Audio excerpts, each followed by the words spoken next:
Alrighty. Hello, ladies and gentlemen. I think we're live.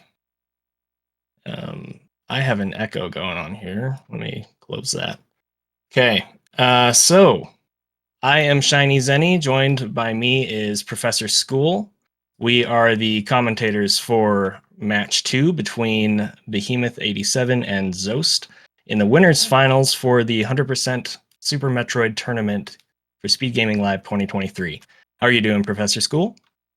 Zenny, I am doing really well. I'm so excited to be in the booth here for this winners final. I don't know how things get any better than what we just saw. Behemoth pulling off an insane time, a racing world record, I guess you'd call it, right? And that's the first 112 in a race. Yep, race world record 112.48. How dare he take that opportunity from me? Yeah, absolutely unbelievable stuff. First Zoast takes the first 112 from me. Now Behemoth takes the first 112 in a race from me. What jerks. Well, fortunately, you will have an opportunity a little bit later on to get back at one or potentially both of these individuals. It's the two of them. It's you and it's Gebu picking up a win earlier on. This is our final four, folks. So we have to stay hyped. We've got some incredible races coming up. I think to answer my own question from before, Zenny, the only thing that could really make this any better is to see both of these runners pretty much in the escape at the same time, where we don't know, what the finish is going to be. I think Behe sort of put that one away a little bit early with just an absolutely insane run, but I would not put it past Zoast to follow up with a really strong run of his own and make this very, very exciting. So hopefully these runners can create some hype for us here. Yeah, absolutely. As the previous commentary was saying, Behemoth has been, playing really strong in the beginning of his streams. Zoast, is sometimes takes a little bit to warm up, but then plays really strong after that. So I think there is a good chance that we're going to see another really great race here. As was also said by previous commentary, some people may have been wondering, what happened to Zoast? Why is he so far behind? And really, Zoast put on an incredible run in that race that just ended. It's just that Behemoth was on fire start to finish the whole time. So looks like our runners are starting to ready up. So we should be good to go here in another minute or two.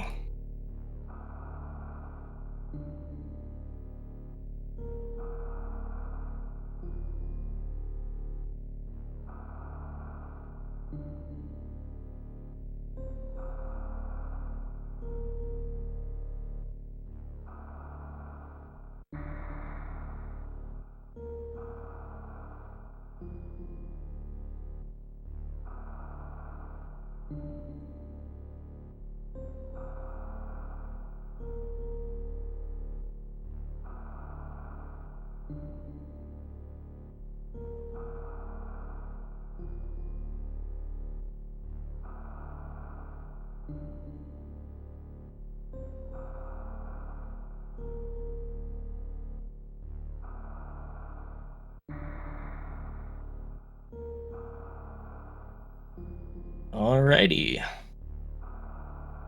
Anything else you want to add before this gets started, Professor? I think I'm just waiting here for the runners to create this hype. I'd trade out this 112 for maybe a double 113 in a close race. I'm just excited. I mean, this tournament's been going on for a couple months now. We've been treated with a whole bevy of incredible demonstrations and races throughout all of this.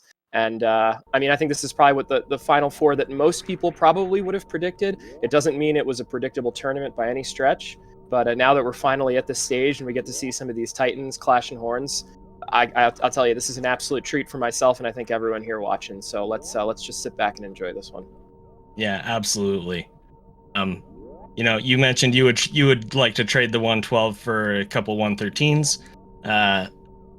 I'm in agreement with that. Although I don't want to disparage either of these runners. I think they're both fully capable of bring their best game. So let's just hope that everything goes smoothly and hope for a good race. Well, I would have said double 112s, but I don't want to get greedy. So it's not because I don't think they're capable of it. I just want to remain kind of conservative. That's all. Yeah, for sure. Yeah, for those who aren't aware, I alluded to this earlier, but Zoast actually was the first one to get a 112 in 100%, followed by me. I think it was 4 or 5 months later, and then Behemoth shortly after that.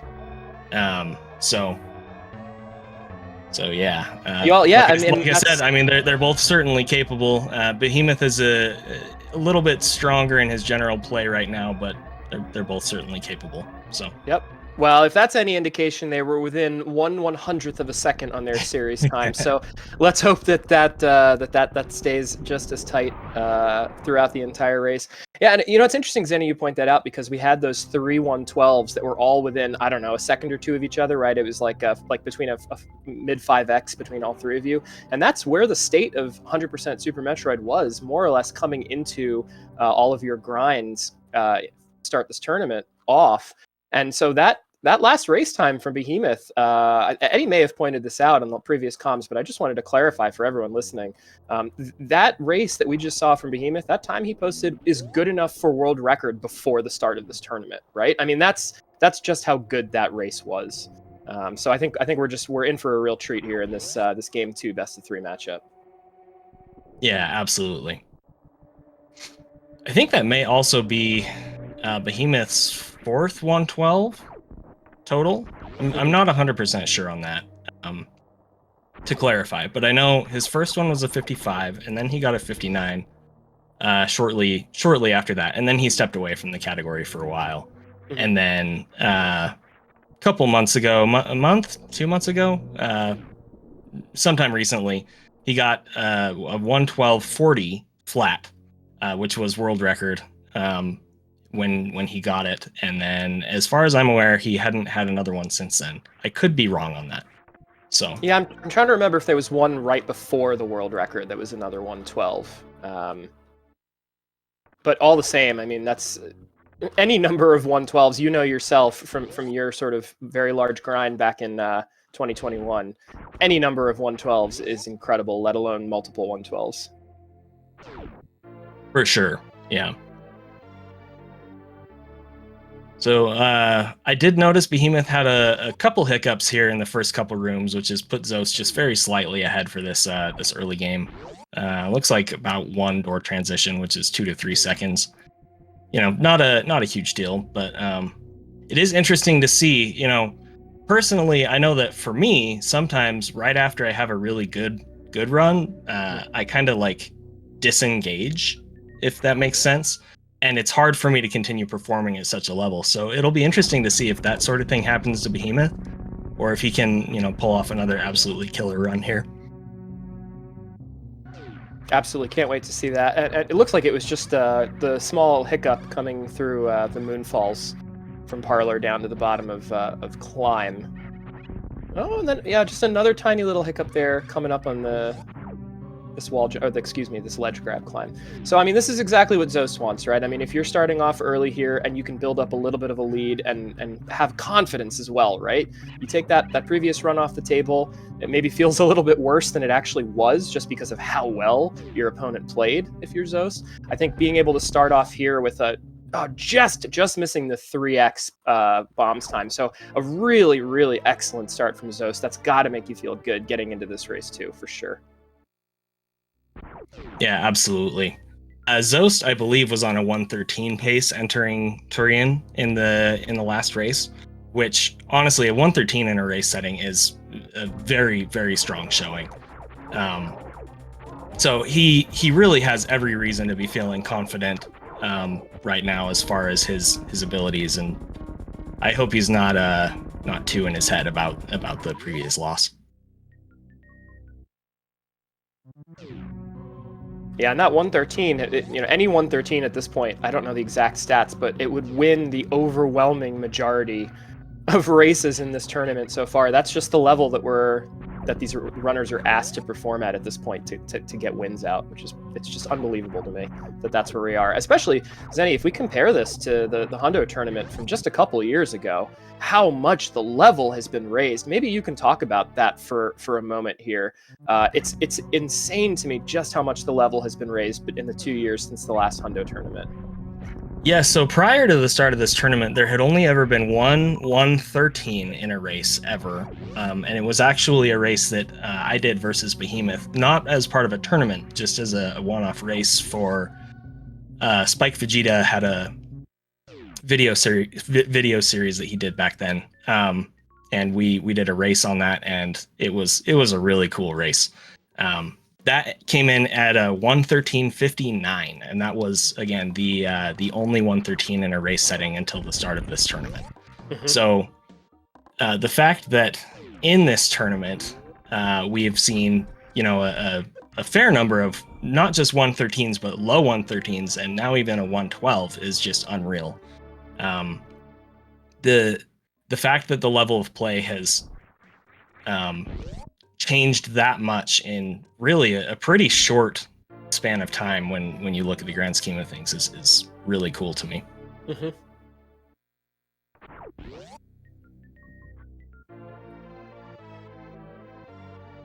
I love this little strat here. It's tricky, but getting that morph and getting the bomb in on the way up is just such a pretty little strat. It's a small time saver, but it just goes as a testament to the level that these runners are playing at. Every single optimization matters here. Yeah, it's a really clever strat. That's my favorite kind of strat, is a clever strat, and it's really satisfying to execute it, honestly. Mm-hmm. It's one of those things where it kind of doesn't matter how many times I've done it. Every time I do, pull it off, I'm like, yeah, that's the strat right there. That feels good. So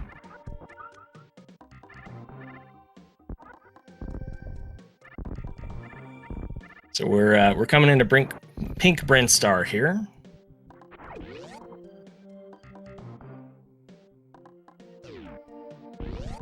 You'll see a slight difference. Zoast opting for this this Moonfall.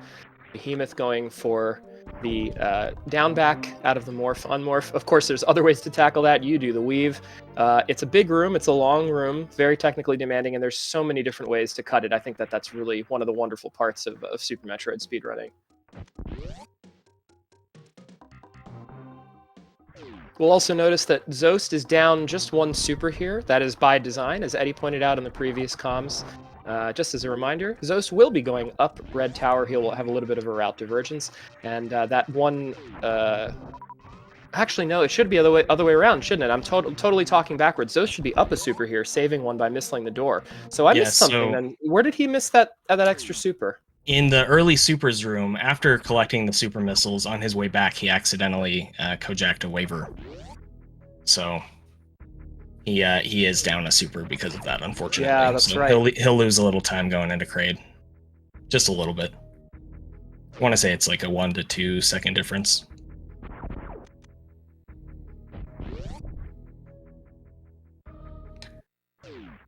Yeah, chat mentioning that waiver died hard. When I accidentally super an enemy like that, I usually say, "Yeah, take that, waiver," or whatever it is. The waiver had it coming. Mm-hmm.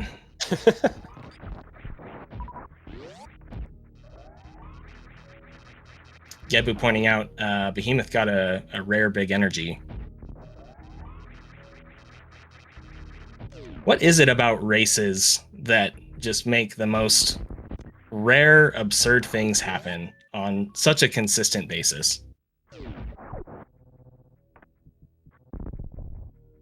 It does feel like that, right? I mean, obviously, I think there's probably a little bit of our own bias watching, because the races are the places where we're most likely to remember those things. But it does seem like some of the rare Fantoon patterns, or these 0.2% drops, right? They just stand out so much more in these race settings, and often they can have consequences on ammo management, and sometimes even to a much larger degree, right? I mean, rare Fantoon patterns, for example, that you're not quite prepared for. There's some pretty wild stuff that can happen And it's I mean, you say it all the time. This heckin' game, man, it throws you wrenches sometimes, and yeah, I mean, we just have to respond as best we can, get our backups in, get our ammo management in, and do our best to respond accordingly. Yeah, I think some of it is probably confirmation bias, like you were saying. But I think there is something to it as well. Zoast missing the wall jump there the first Yeah, try, that's really unfortunately. unfortunate. I think that takes it from like a 1.5 to maybe more like a 4-second time loss. And that's it, just to what you were talking about. This is how these things can compound, right? You know, you have a Kojak or you have an issue where you get a rare drop that you didn't expect, and all of a sudden, you know, you're making a small adjustment, and these things can compound and get out of control kind of quickly. Fortunately, both these runners, you know, experienced with both of these things and able to sort of respond accordingly. But still, yeah, this game can throw you for a loop. For sure. Zoast was able to pick up a super from one of the key hunters there on his way down into the crate hallway. So that's good. That's good to see. Behemoth making pretty quick work of the area and is now on his way down to Norfair. And Zoast with the lag reduction strat. Very nice.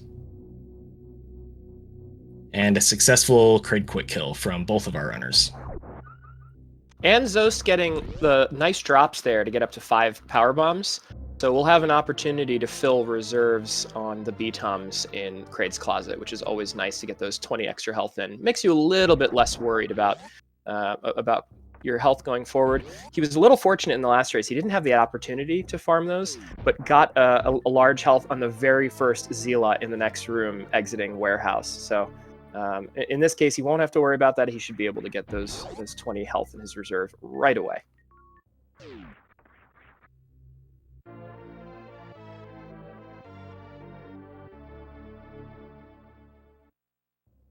How do you feel about Upper Norfair as an area in 100%, Professor? I find that's a good reaction. Maybe that's all I need to say. It's challenging, right?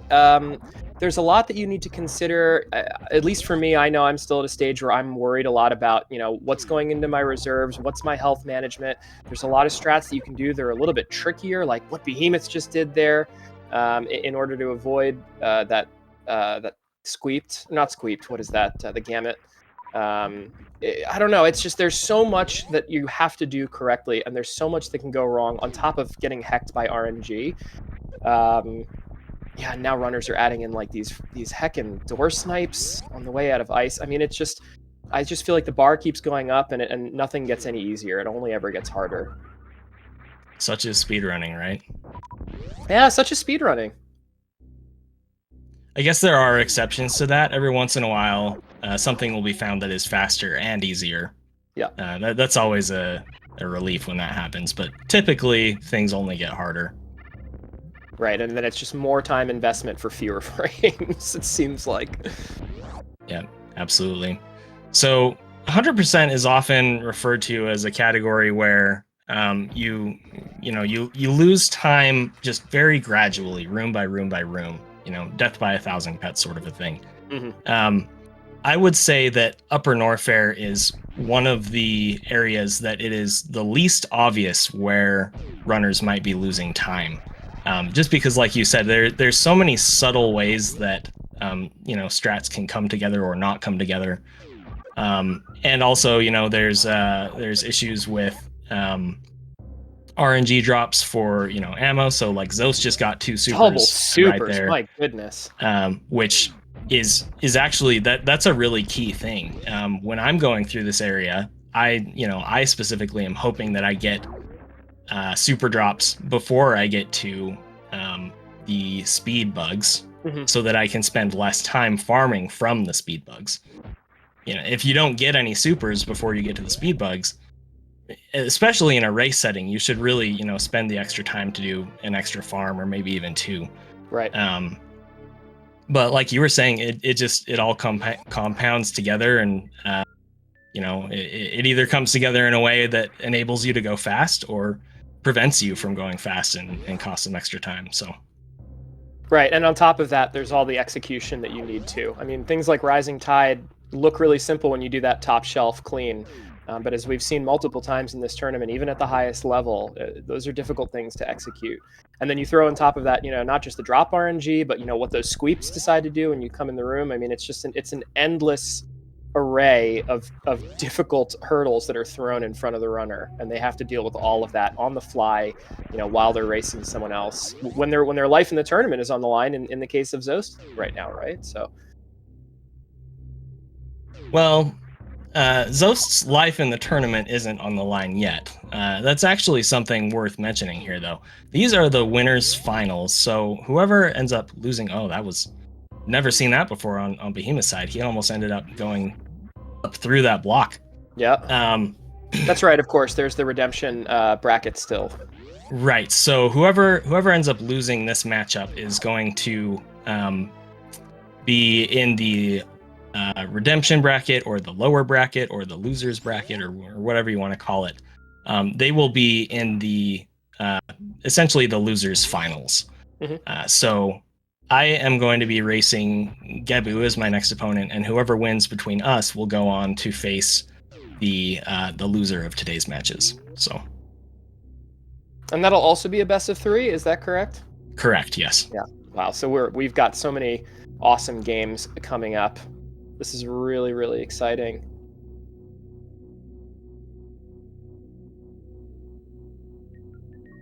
All right, and this is essentially the part coming up after Behemoth grabs these alpha power bombs at the top of Red Tower. You've seen it a couple times mentioned either on comms or in chat in the last race. These two runners will be separated by design of the different routes that they're running, or the modifications of that same late croc route, by somewhere in the neighborhood of about 42 seconds is what you can expect an optimal re-entry of the warehouse to be, which is what Behemoth is going to have to do much later after Meridia. And then any additional difference beyond that, roughly 42 seconds, is indicative of the gameplay differences. Behemoth having a little trouble here, making his way up Red Tower.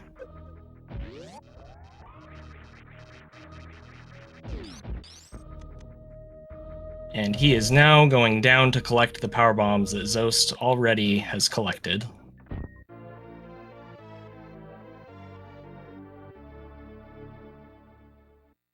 I will say, just speculating a little bit here, because this is always a curious part to me about the psychology of competition, whether it be in sports or in races like this. I know for myself, if I have a certain performance, let's say when I used to run track, or even now when I'm doing speed running, you post a time, whatever that time is, and if, let's say, it's quite good, like Behemoth's time in the last race, then you go to the next race or the next phase of competition the same day. And at least for me, I know in my head, I'd be curious to know your feedback on this, Senny. In my head, I'm going, all right, well, I did this the last time. I got this the last time. I got this time, or I hit these strats or whatever. And then just 20 minutes later or hour later, you're having to do the exact same thing, and maybe you don't hit it. And I know for me, I have a hard time staying out of my head sometimes. Well, I got this last time, I should have gotten it this time, or I missed it last time, I missed it again, or I got it, I got it the second time, so I feel better. Do you think that's something that enters the minds of these runners? Is that easy for you to sort of put out of your brain, or does that sort of successive run comparison sort of linger with you when you're doing these races? Well, obviously, I can't speak for anybody else, but I know that for me, the mental aspect of running this game is at least as big as the physical aspect of it. Mm-hmm, mm-hmm. And so, yeah, I think there's definitely something to it. Behemoth, like I mentioned, he had a really strong first race, and now he's struggling a bit in this one. Not too bad, but mistake here, mistake there. Zoast has made a few of the same, exact same mistakes. He also struggled in Red Tower, for example. But I feel like, at least, and I can relate to Behemoth on this. I've noticed that Behemoth and I, specifically as runners, when we make a mistake, we tend to really internalize it sometimes. Mm-hmm. And it's hard, especially, in a race setting, it's so important to put that out of your mind.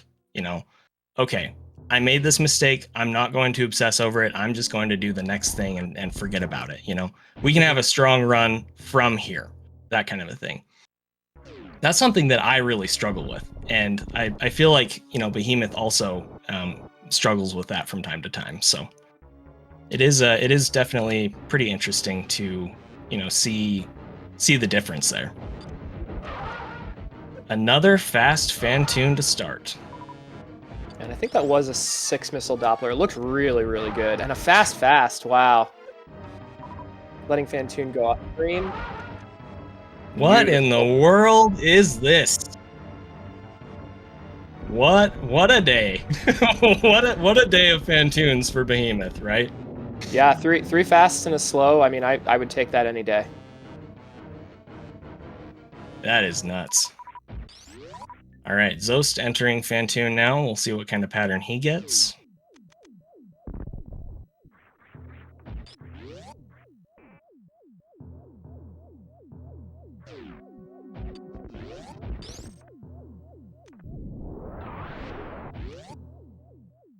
A mid.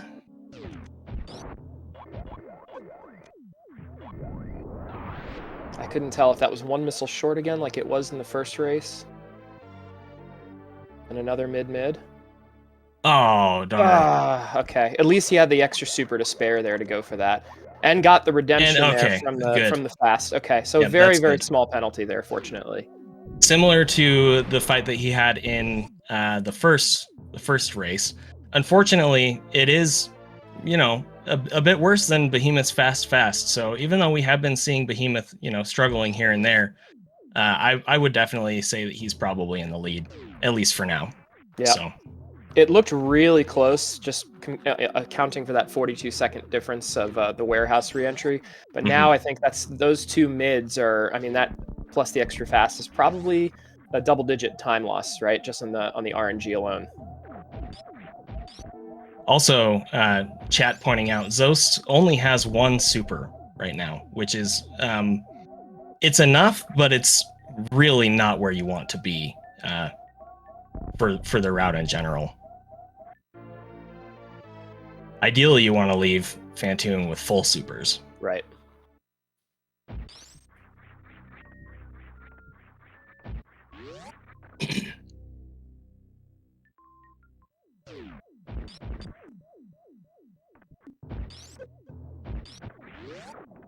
Yeah, so some very keen folks in chat trying to keep track of those differences, looking like it is double digits, and based on the Fantoon fights, it looks like the overwhelming majority of that is that 12 to 13 seconds of time difference so far, just on those fast versus the mid.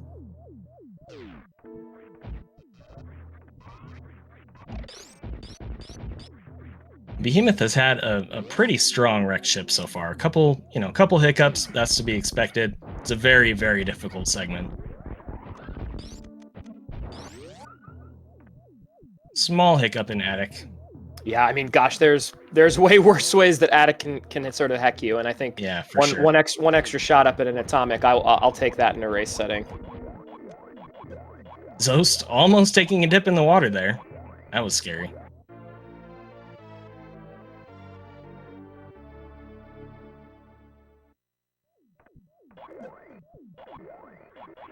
Nice robots from Behemoth. Yeah, truly the worst room in the game in 100%. Absolutely.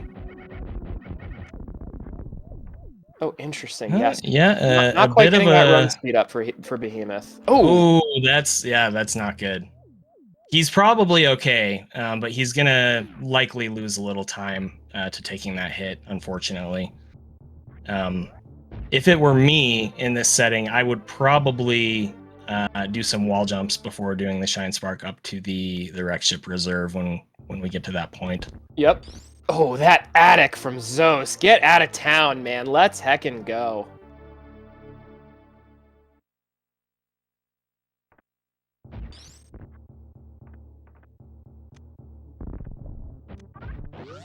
Zoast, unfortunately, struggling with the robots again. Yeah, what a terrible much less punishing than the last time. The last time he did not manage to get through that second robot on the second attempt and had to missile it all the way over into that final hole, which is a considerable time loss. Absolutely. one of these days I need to sit down and see what you should actually do in that situation. Like if the robot begins stepping back, should you missile it all the way, or should you wait for it to start stepping forward again? Because it's definitely one of those. It's so punishing, right? Yeah. Either way, you're losing a bunch of time. You are. Yeah, so I've done a little timing, and I think missiling it there is actually a little slower than if you sit on top, and you can drop a bomb on the robot there and let it push it to the left. You can also try to K go through it, but in that case, I think Zoast had pushed it so far to the right already that he couldn't even attempt a K go or to get the robot to go back over to the left. Right. Gosh, yeah. I mean, I don't know what you do at that point, right? Yeah, maybe waiting, but I don't know what dictates the robot stepping forward again there. Is it RNG or is there something else? I'm not 100% sure. Okay, yeah, so we're seeing Behemoth do the wall jumps up to the reserve. That's a smart play on his part. And not trivial either, those wall jumps, because if you don't manage those spikes properly, that can go south very quickly when you're wall jumping up that far. It absolutely can. It can make you fall all the way back down and then lose your shine spark, so you have to charge it again, and that's a big time loss. So wow, this is a best of 3. 3x. Wow. Question in the chat. This is a best of 3. Behemoth is 1 up right now. So if Behemoth wins this, he will advance to the grand finals, and Zoast will move down into the lower bracket. For those folks keeping track, in the previous race where Behemoth pulled off that 112, at a 26.4x gravity time. That was a 26.38. So despite the hiccups, at least in this early game phase, Behemoth outperforming his recent past self. Just incredible consistency from these runners at this level. That being because of the fast pattern. Absolutely, yes, absolutely.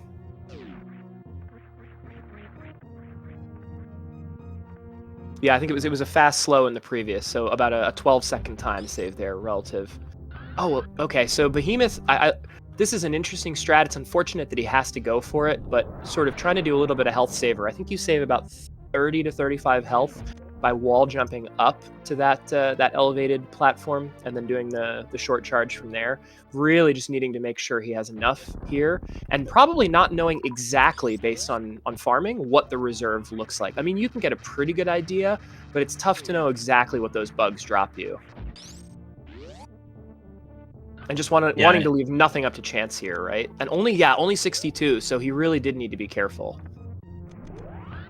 It is possible to kind of keep track of, which health drops you're getting, to tell, more or less where your reserves are at. But I think playing it safe there was absolutely the right call.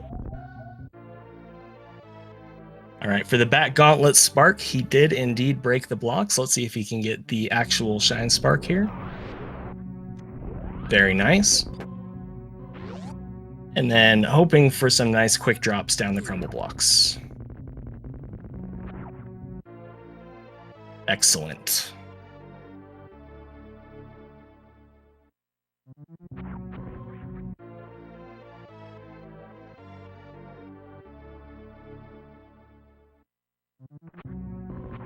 Zoast a little short on his energy there. He stopped his reserves a little early. Oh, okay. Yep.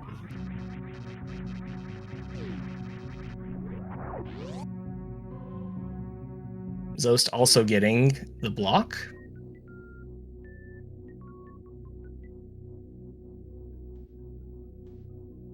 And also getting the Shine Spark. That's got to feel good. He was unable to do that in the previous race, so that's got to be feeling good for him. Absolutely.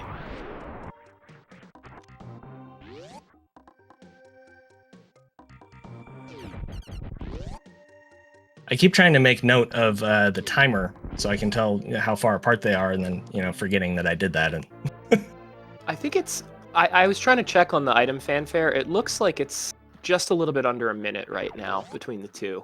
That would be my my guess, just visually. So.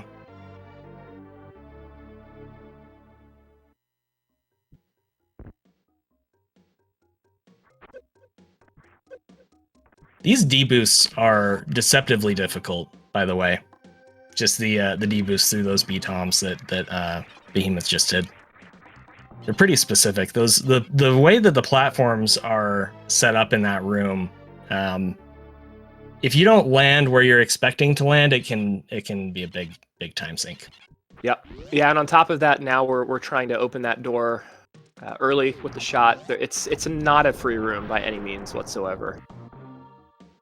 And it can go, gosh, I've had it happen so many times. It can go really far south if you do wind up missing one of those and going down into the spikes. It can get really annoying to get up out of there. You're trying to time your iframes. When can I get my iframes off to get back up for the spark across? And it can just be a real pain in the butt. Well, and iframes have different lengths depending on whether you got hit by a spike or an enemy. And so sometimes you'll like hit one of those bugs, for example, and you don't realize it. You think, that your iframes are going to reset in, a few more frames. And so you go to jump up into the spikes, but then you still have them. And so then you fall back down and yeah, it's rough. I'm super impressed with how aggressive Behemoth continues to play even in a race setting. I mean, the quick drops coming out of Gauntlet, that extremely short hop into the Mission Impossible, giving yourself almost no room for error whatsoever. It's really, really awesome to see.